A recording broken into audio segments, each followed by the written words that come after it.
Chegamos ao item que mais tem trazido dúvidas e questionamentos na mudança da 17.025, que é a questão dos riscos e oportunidades.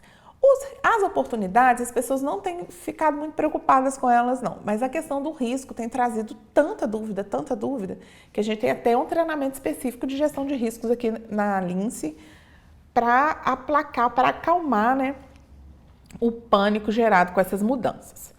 Então, o 85, ele lembra muito, gente, a questão das ações preventivas. Vocês vão ver aqui que eu já falei num vídeo desses aí para trás, que ele é como se fosse uma ação preventiva repaginada, mais moderna, né, sem exigências de procedimentos, sem exigência de registros. Mas a lógica dessa 17.025 é toda, eu brinco que ela é toda trabalhada no risco. E desde o prefácio, né, onde ela fala que o laboratório, que a grande mudança dessa norma é sair do que é prescritivo, né, do que ela exige enquanto receita de bolo, para a mentalidade de riscos. Então, eu estive conversando com uma avaliadora que tem mais de 30 anos de experiência, e ela conversando, e a gente batendo um papo, ela falou: Marilena, essa norma não mudou nada, porque a gente já trabalhava esse negócio de risco na cabeça, na prática, só que dessa vez a norma trouxe o nome. Foi só isso, porque a gente já pensa risco, né, laboratório, principalmente aqueles que têm a 17.025 implantada, já trabalham bem com essa questão do risco. Então vamos lá ver o que a norma está falando em relação a essas questões. Bom, primeiro ela fala: o laboratório deve considerar os riscos e as oportunidades que estejam associados às atividades de laboratório. Então, quando vocês forem fazer ali a sua planilha de risco, seu levantamento de risco, eu vou chamar de planilha, mas a norma não fala nem que tem que ter aqui nesse item, ela nem pede registro. Mas enfim, eu vou usar o termo planilha, que é essa planilha que está aqui abaixo do vídeo para você baixar, e também o nosso procedimento. Então, eu vou chamar de planilha de riscos. Quando vocês forem estabelecer a sua planilha de riscos, vocês podem colocar quais os riscos vocês desejarem, mas para atender a 17.025, só para 17.025, você deve colocar os riscos associados às atividades de laboratório. Então, assim, você pode ter uma planilha com 200 riscos. Às vezes a pessoa faz uma planilha com 200 riscos, mas não aborda os riscos relacionados às atividades do laboratório. Aí é uma planilha não conforme. Agora, se você fizer uma planilha com 20 riscos, desses riscos, um for de atividade do laboratório e que vocês considerarem que é o suficiente, tá tudo certo. Inclusive, também na introdução da norma, ela fala, né, que é o laboratório que estabelece quais os riscos. Então, se o avaliador chegar, bater o olho na sua planilha e achar que essa planilha está horrível, que está péssima, ele vai ter que ficar calado, porque ele não tem que fazer juízo de valor. Ele só tem que ver os riscos que você levantou. Isso é muito importante. Então, vamos lá ver o que a norma está falando em relação a isso.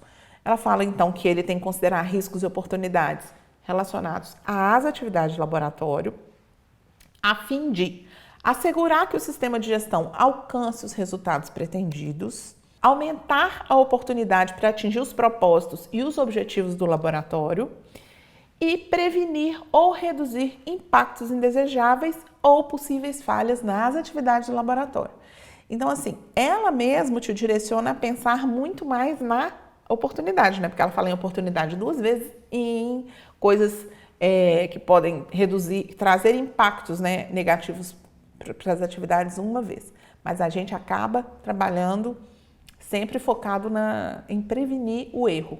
Isso é uma questão que é cultural nossa. E antes dessa história de riscos, o que a gente tinha lá no laboratório era a famosa ação preventiva, e a história sempre se repetiu. Eu nunca vi um laboratório que fizesse diferente.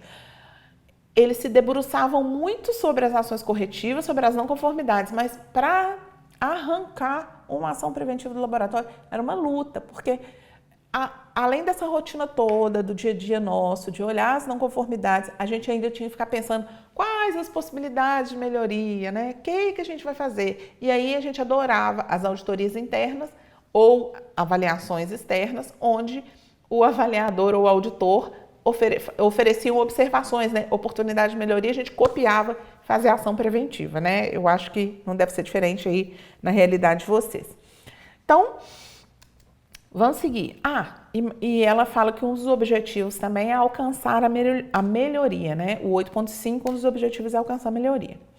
Bom, aí ela vem falando o seguinte: o laboratório deve planejar ações para abordar esses riscos e essas oportunidades. Aí ele fala assim: ações como integrar e implementar essas ações ao sistema de gestão. Então, o que seria isso? Você escolhe, né? Vamos imaginar que a nossa planilha de riscos e transforma essa planilha num documento do sistema de gestão, porque ela deve estar vinculada, né, ao sistema de gestão. E também ele deve avaliar a eficácia dessas ações para aproveitar as oportunidades e prever os riscos, né?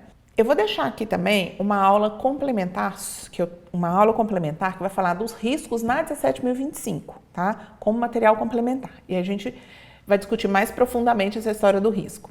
Outra questão que ela traz na nota, que é assim, eu adorei essa nota, que ela fala assim: embora este documento, ou seja, 17.025, especifique que o laboratório planeja ações para abordar riscos, não há requisito para métodos formais para gestão de riscos ou processos de gestão de risco documentado. Então, a norma está falando o seguinte: olha, eu quero que você especifique os riscos, mas eu não estou te pedindo procedimento, não. Eu não estou te pedindo planilha, não. Eu só quero que você faça.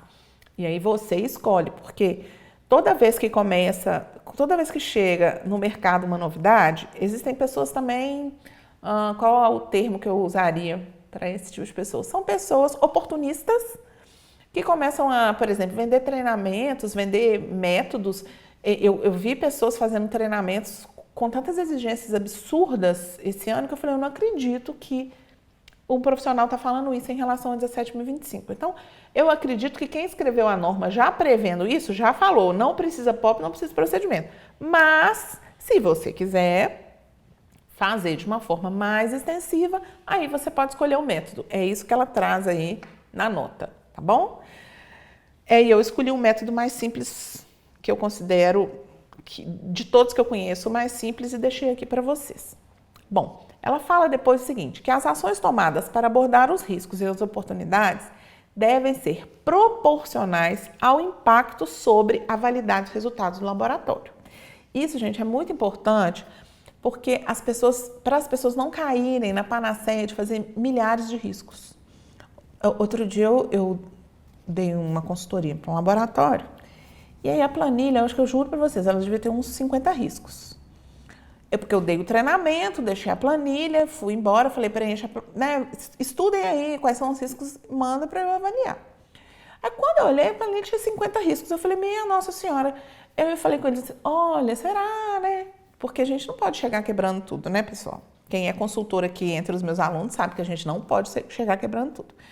Eu falei com eles: será que não podia, né, dar uma reduzida, uma enxugada? Não, porque a gente já mitiga tudo. E fui para a reunião com eles. Aí lutaram, reduziram ali uns 10 riscos, eu fui para a reunião. Cheguei na reunião, eu falei com eles assim: pois é, tem um risco aqui. Tinha um risco, gente, que era assim: risco do pessoal do laboratório não preencher o formulário de ação corretiva. Eu falei: meu Deus do céu, as pessoas não preenchem formulários em laboratório mesmo, né? A gente vive tendo dor de cabeça com as pessoas porque elas esquecem de preencher. Agora, vamos pegar o item. Estou contando isso tudo para chegar no item. Qual o impacto sobre a atividade de laboratório da pessoa esquecer de preencher um formulário de ação corretiva? Quer dizer, o impacto direto ali nas atividades do laboratório, ele não existe, porque quando tem um problema, a pessoa resolve o problema. Só que às vezes ela esquece de preencher o formulário, mas ela resolveu o problema. Então isso é impactante para o seu sistema? Aí ela falou: Marilena, é mesmo, né? E aí, por isso que a norma está falando: olha, faça o risco de acordo com... Faça a abordagem de risco e oportunidade de acordo com o impacto que isso vai ter no seu laboratório. Senão você vai parar de fazer ensaio e vai ficar o quê? Gerenciando riscos. Tá bom? Mas na aula complementar eu falo um pouquinho mais sobre isso, tá? E a norma fala também, lá nas notas, que o laboratório pode aceitar um risco para buscar uma oportunidade. A gente faz isso na vida, né? Você aceita um risco para buscar uma oportunidade. O único lugar nessa norma que você não pode admitir o risco é para imparcialidade. O resto você tem o direito de admitir. E aí, cada empresa, cada caso é um caso. Bom, aqui a gente finaliza o item 8.5 e nos vemos na próxima aula.